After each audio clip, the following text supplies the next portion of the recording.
Bonjour à toutes et à tous, bienvenue sur la chaîne Pokédodo pour la deuxième vidéo de la chaîne. Je suis grave heureux de vous accueillir aujourd'hui pour cette vidéo très spéciale. Voilà, on va parler du Japon, comment acheter ses cartes Pokémon au Japon. Cette vidéo va se retranscrire sous forme de guide complet dans lequel je vais vous retranscrire mes expériences passées au Japon en passant par des petits conseils. Puis, je vous listerai tous les magasins, les chaînes de magasins, les enseignes, les boutiques dans lesquelles j'ai eu la chance de trouver des cartes Pokémon. Et il y aura même un petit bonus. Et on commence tout de suite avec les premiers conseils que j'aimerais vous donner. Voilà, que vous soyez au Japon ou chez vous directement en train de préparer votre voyage, ces conseils s'appliqueront très bien. Le premier conseil que j'ai à vous donner, c'est prenez votre temps. Vous venez d'arriver au Japon, vous êtes excité, c'est normal, vous allez vouloir tout acheter, mais n'ayez crainte, des boutiques, il y en a, et des cartes Pokémon, il y en a. Il m'est arrivé plusieurs fois d'acheter des cartes Pokémon et de les retrouver plus tard, ou même dans la même journée, à moindre prix. Donc n'hésitez pas à faire des comparatifs ou à même faire un petit tour si vous êtes dans un quartier, notamment le quartier d'Akihabara à Tokyo. Une fois que vous avez trouvé une carte qui vous intéressait, essayez de la trouver dans d'autres magasins à proximité et d'acheter la moins chère bien sûr avec le même état. Deuxième conseil, après avoir vu qu'il fallait prendre son temps, il faut aussi prendre en compte que acheter des cartes Pokémon, c'est du temps. Ce temps-là, il faut l'optimiser. Parce que si vous arrivez et que vous n'êtes pas préparé, vous allez gâcher entre guillemets vos journées dans des magasins à chercher des cartes désespérément et vous ne trouverez pas ce que vous voulez. Si vous connaissez votre itinéraire de voyage à l'avance, si vous savez que par exemple que vous allez aller à Nagoya dans quelques jours, vous pouvez directement aller sur Google Maps, chercher les boutiques de card shop ou même d'une boutique en particulier sur la ville et gagner ainsi énormément de temps lors de vos recherches. Troisième conseil, et je pense que celui-ci est le plus important, prévoyez un maximum de moyens de paiement. Prévoyez des liquidités et même des cartes de crédit physiques, pour ne pas citer leur nom. Il y a des cartes qui existent dans lesquelles vous pouvez réapprovisionner de l'argent en temps réel et même changer la monnaie. C'est vraiment très pratique si vous êtes dans un autre pays, même en dehors du Japon. Et ces cartes sont plus souvent acceptées que le sans contact qui lui ne l'est pas dans toutes les boutiques, sachez-le. Voilà, je vous ai donné mes conseils. Maintenant que vous avez ces conseils en main, il vous reste plus qu'une chose à faire, trouver des cartes Pokémon. Mais avant ça, une dernière chose, le marché Pokémon actuellement au Japon est assez tendu. En tout cas, il l'était quand je suis parti dans le courant du mois d'avril-mai 2023. Donc, sachant cela, je vais vous donner une liste de magasins qui sera classé pour moi des magasins absolument à aller visiter ou au moins à aller regarder si vous êtes à proximité, en passant par des chaînes de magasins, puis des petites boutiques indépendantes et on finira avec un bonus. Les premiers magasins, les Pokémon Center et les Combini. Les Pokémon Center sont les premiers magasins auxquels on pense quand on veut acheter des cartes Pokémon au Japon. Les premières fois où je suis allé dans un Pokémon Center, je suis reparti les mains vides.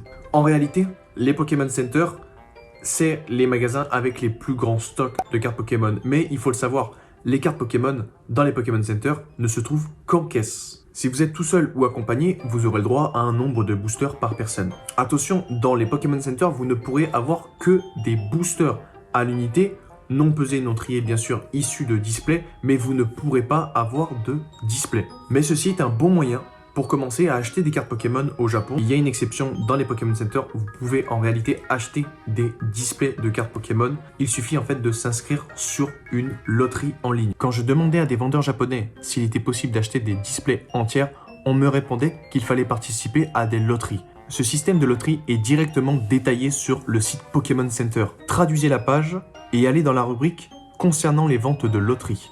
Vous aurez toute une page dédiée à la réglementation des loteries. Ce système au Japon est très utilisé puisqu'il vous permet de mettre de côté, si vous gagnez la loterie bien sûr, des displays entiers de cartes Pokémon. Mais, et il y a un mais, ces displays sont directement décellés par le vendeur du Pokémon Center pour éviter la revente de cartes Pokémon. Deuxième magasin à absolument vérifier, c'est l'ensemble des Combini. Quand vous faites vos courses, n'hésitez pas à regarder s'il y a des cartes Pokémon. Il m'est arrivé de trouver des coffrets exclusifs seulement dans les Combini. Après avoir vu les grandes boutiques comme les Pokémon Center et les Combini, on va parler des boutiques spécialisées dans les TCG. Alors, il en existe plusieurs.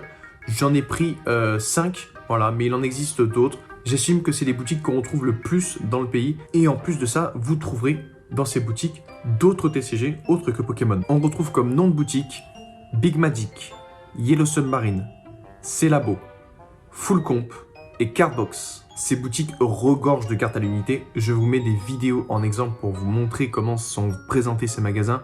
Et vous avez même, la plupart du temps, des salles dédiées aux tournois et aux duels TCG. J'aimerais trop que ce modèle de boutique se démocratise en France. On manque de boutiques comme celle du Japon. Ces boutiques ont une énorme diversité et sont très organisées. Par exemple, si vous êtes intéressé par une carte en particulier, vous vous rendez directement devant un vendeur et vous lui demandez si c'est possible de regarder cette carte-là. Le vendeur va vous sortir la carte. La plupart du temps, il va vous laisser regarder et inspecter la carte, mais ne voyez pas cela comme un moyen de pression. Le vendeur est là pour vous aider et vous trouver la carte qui vous correspond. Ne soyez pas pressé, encore une fois, ces vendeurs sont là pour vous. En plus de ça, vous avez des critères extérieurs pour vous informer de l'état de la carte. La plupart du temps, cela se matérialise comme des pastilles de couleurs ou alors des notes directement sur les cartes. Si vous ne trouvez pas votre bonheur au sein de ces boutiques, je peux vous donner une autre catégorie de boutiques, les magasins de seconde main. Pour ce qui est de la seconde main, je vais bien entendu parler des chaînes de Book-Off, Comp-Off, Hard-Off et j'en passe. C'est une énorme chaîne dans laquelle j'ai fait mes plus belles affaires de cartes Pokémon. Les cartes sont d'occasion, mais on ne retrouve pas que des cartes, on retrouve aussi des figurines, des livres, des mangas, des goodies japonais. D'ailleurs, lors des sorties officielles de cartes Pokémon, j'ai pu aussi trouver dans ces magasins de seconde main des boosters scellés. Bien sûr, l'achat était limité, mais ça m'a fait très plaisir de trouver des items scellés dans des magasins de seconde main. Enfin, je vais vous parler de la dernière catégorie. Si vous n'avez toujours pas trouvé votre bonheur au cours de cette vidéo dans les différents magasins que je vous ai cités, je peux vous donner une dernière astuce, les magasins de revente. J'appelle ça des magasins de brocante ambulante, entre guillemets. C'est des magasins où vous allez pouvoir louer des box et y déposer les articles que vous souhaitez vendre. Le vendeur, lui, touche une commission sur ce que vous vendez et vous, vous êtes maître du prix que vous souhaitez fixer. Malheureusement, cela donne lieu à quelques dérives. Certaines personnes achètent des cartes Pokémon puis les revendent 4 fois plus cher. L'astuce dans ces moments-là, c'est de se référer quand même à Card Market. Quand vous avez un item Pokémon scellé japonais et vous voulez connaître sa cote actuelle, vous pouvez le faire même au Japon. Il vous suffit juste d'avoir Internet. C'est une habitude qu'il faudra prendre si jamais vous souhaitez vous situer dans votre achat.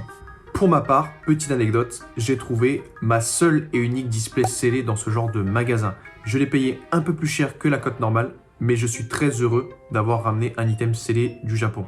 Enfin, dernier point, mon plus gros achat de cartes Pokémon, je ne l'ai pas fait dans une enseigne, je ne l'ai ni fait dans un magasin indépendant, ni dans tous les magasins que je vous ai cités jusqu'à présent. Je l'ai fait dans un petit magasin d'une petite ruelle et je suis allé au fond d'un couloir et j'ai trouvé une petite boutique minuscule spécialisée dans le TCG Pokémon où j'ai pu acheter des cartes stars notamment, des alternatives, des cartes gradées, c'était incroyable. Et on est déjà au bonus de la vidéo, je vais vous donner une dernière astuce que j'ai appris malheureusement après être rentré en France. Mais il faut se renseigner sur les brocantes. Les brocantes au Japon, oui, il y a des brocantes au Japon. Je pensais que ce n'était qu'en France, mais il existe des brocantes au Japon qui sont a priori incroyables. Déjà, trouver des cartes holographiques du Block-X à quelques yens, imaginez ce qu'on peut trouver en brocante. Voilà, c'est déjà la fin de la vidéo, j'espère que ça vous a plu, j'espère que les concepts vous plaisent, il y en aura d'autres bien sûr des vidéos de ce type là, même si prochainement on sera plus sur des vidéos je pense réception et brocante. C'est pour moi un véritable rêve de vous parler de tout ça à cœur ouvert. Si jamais vous avez aimé cette vidéo, n'hésitez pas à me le faire savoir en commentaire, ça me ferait très plaisir de vous lire. C'était Pokédoudou, merci beaucoup, merci à tous, prenez soin de vous et je vous dis à la prochaine, ciao ciao.